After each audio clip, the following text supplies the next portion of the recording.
Hello दोस्तों, मेरा नाम चांदनी है। मेरी शादी मेरे माँ बाप ने एक 55 साल के बूढ़े इंसान के साथ करवा दी और मेरी उम्र महज 22 साल की है। यह मेरी दूसरी शादी है।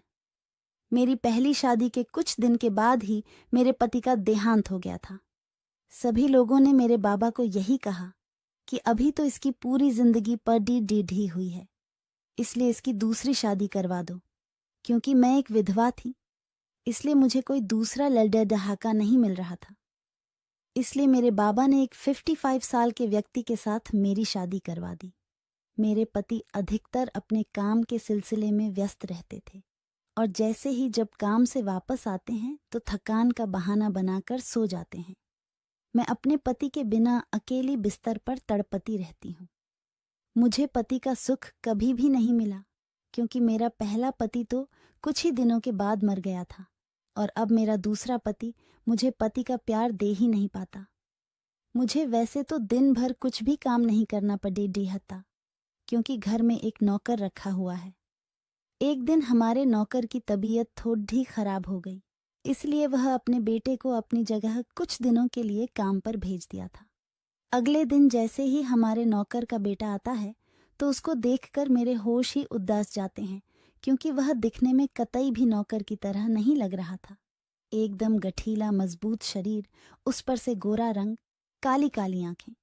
वह किसी फिल्मी हीरो से कम नहीं लग रहा था। मैं बहुत देर तक उसको बस ऐसे ही निहारती रही। तभी एकदम से नौकर के बेटे ने मुझे कहा, मालकिन, मैं राजेश काका का बेटा हूँ। पिताजी ने मुझे यहाँ पर काम करने के लिए भेजा है। पिताजी की तबीयत थोड़ी खराब है, इसलिए वह कुछ दिन काम नहीं कर सकते। मैंने राजेश काका के बेटे को घर के भीतर बुलाया और खुद जाकर मैं कुर्सी पर बैठ गई। मैंने राजेश काका के बेटे से काफी इतराते हुए पूछा, तुम्हारा नाम क्या है और तुम्हें काम के सिवाय क्या क्या करना आता है? तभी राजेश काका के बेटे ने कहा, मालकिन, मेरा नाम दिनेश है। मैं घर का सारा कामकाज बहुत ही अच्छे से कर लेता हूँ। तभी मैंने दिनेश की तरफ शरारत भरी हंसी हंसते हुए कहा, अच्छा, घर का काम तो कर लेते हो? ठीक है, लेकिन तुम्हें यहाँ मालूम है ना, घर का काम करने से ज्यादा जरूरी अपने मालिक और मालकिन को खुश करना होता है। क्या तुम अपनी मालकिन को खुश कर पाओगे? तभी दिनेश ने हैरानी के साथ मुझसे कहा, मालकिन, मैं अपना काम पूरी ईमानदारी के साथ करूंगा और कोशिश करूंगा कि आप लोग मेरे काम से खुश रहें। फिर मैंने दिनेश को उसका काम समझा दिया। अपना काम पता चलने के बाद दिनेश फौरन ही अपने काम पर लग गया। मैं अधिकतर बैठी हुई दिनेश को बस ऐसे ही देखती रहती थी। एक दिन मेरे पति को काम के सिलसिले से शहर से बाहर जाना था, लेकिन मेरे पति इस बात से बहुत परेशान हो गए। जब मैंने उनसे उनकी परेशानी की वजह पूछी तो उन्होंने मुझसे कहा कि पहले जब भी मैं काम के सिलसिले में बाहर जाया करता था तो मैं राजेश काका को तुम्हारे पास छोड़ते जाया करता था। मुझे किसी भी तरह की कोई फिक्र नहीं होती थी। राजेश काका का नाम सुनते ही मैंने अपने पति से कहा, अरे कोई बात नहीं, राजेश काका नहीं है तो दिनेश तो है ना। दिनेश रात को मेरे पास रह लेगा, आखिर वह भी तो हमारा नौकर है। वह मेरा ध्यान रख लेगा और उसके होते हुए आप फिक्र क्यों करते हैं? मैं अपना ख्याल अपने आप ही होंगी। फिर मेरे पति दिनेश को उसका काम समझाकर और उसे हिदायत देकर कि वह मुझे कहीं पर भी न जाने दो और मेरी सारी बातें माने, वह काम के लिए निकल गई। अपने पति के जाने के बाद मैं अपने रूम में आराम से लेट गई। मैं अपने बिस्तर पर लेटे लेटे तड़प रही थी। मुझे समझ नहीं आ रहा था कि मैं दिनेश को किस तरह से अपने दिल की बात बताऊं। मैं दिल ही दिल दिनेश को चाहने लगी थी। जब से मैंने दिनेश को देखा, मेरे दिल और दिमाग में बस दिनेश का ही ख्याल आता रहता है। मैंने दिनेश को कितनी बार अपने दिल की बात बताने की कोशिश की, लेकिन दिनेश अधिकतर मेरी ऐसी बातों को अनसुना कर दिया करता था और आगे बरैच जाया करता था। मुझे समझ नहीं आ रहा था कि मैं दिनेश को किस तरह से अपने नज़दीक लेकर आऊं। फिर मेरे दिमाग में एक विचार आया। मैं फौरन अपने बिस्तर से उठी और रूम से बाहर निकलकर सीढ़ियों से उतरने लगी, क्योंकि मेरा रूम ऊपर है और दिनेश नीचे किचन में सोता है।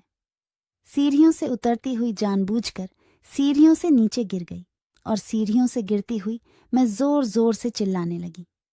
मेरे चिल्लाने की आवाज़ सुनकर दिनेश फौरन दौड़ धाता हुआ मेरे करीब आया और मुझे इस तरीके से गिरा हुआ देखकर वह घबरा कर कहने लगा, अरे मालकिन, आपको क्या हुआ? मैंने रोते हुए दिनेश से कहा, दिनेश, मैं नीचे पानी पीने के लिए आ रही थी तो अचानक से मेरा पाँव फिसल गया और मैं सीढ़ियों से नीचे गिर गई। मुझे बहुत दर्द हो रहा है, मैं उठ भी नहीं पा रही हूं।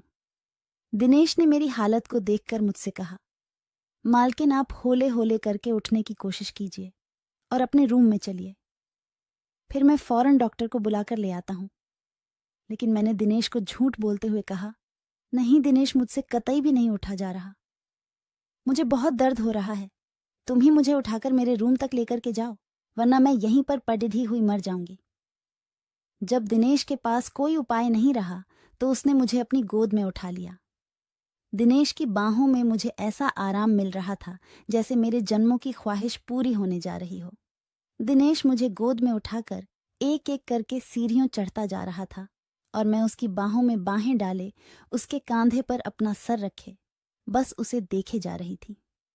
दिनेश को देखकर ऐसा लग रहा जैसे मेरा दिनेश को इस तरीके से देखना उसे अच्छा नहीं लग रहा था।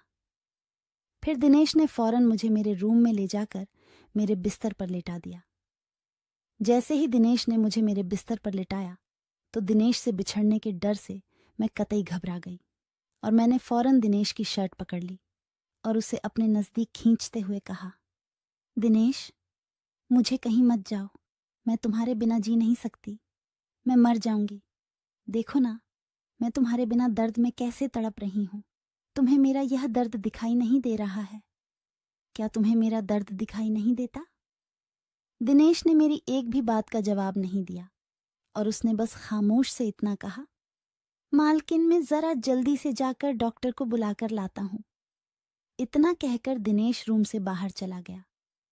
तकरीबन 1.5 घंटे के बाद जब दिनेश घर में आया तो दिनेश के साथ एक डॉक्टर और साथ में एक लड़की भी थी।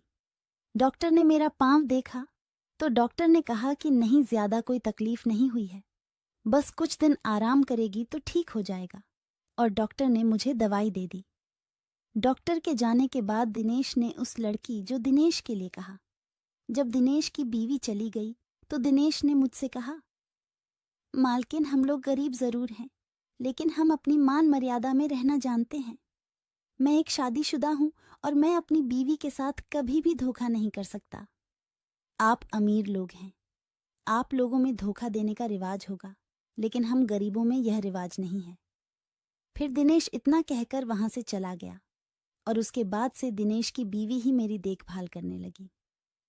दिनेश घर के काम करता और दिनेश की बीवी मेरी देखभाल करती और इस तरह से मेरी मस्त वाला क्रिकेट खेलने की इच्छा सिर्फ इच्छा ही रह गई।